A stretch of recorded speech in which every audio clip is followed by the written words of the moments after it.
Ustaz. Menempuhi dugaan. Ustaz.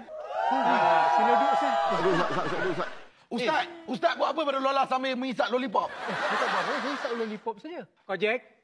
Ustaz ni. Astagfirullah. Respeklah sikit. Kak, Lola Terima nak kasih, tanya kat Pak Ustaz. Ustaz, kenapa Ustaz ikut Lola daripada tadi? Daripada Lola pergi bank, Lola pergi toilet pun Ustaz ikut Lola. Ustaz perfect.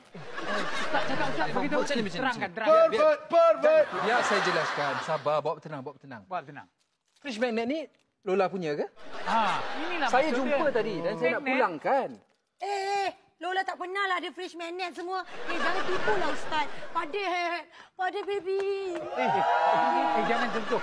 Saya ada ni. Uduk. Uish. Alhamdulillah. Nak sebut wuduk pun gagap. Dia apa? Uduk.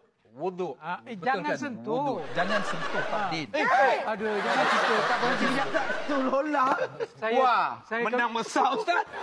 Doa Pak Din minta maaf banyak-banyak. Bermula daripada hari ini, Pak Din tak dapat nak cover Lola lagi. Kenapa dia?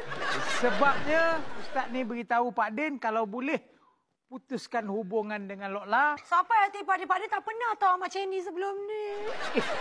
Dia ni bila aku nak, dia tak nak. Kalau aku rasa Pak Din macam ni disebabkan Ustaz.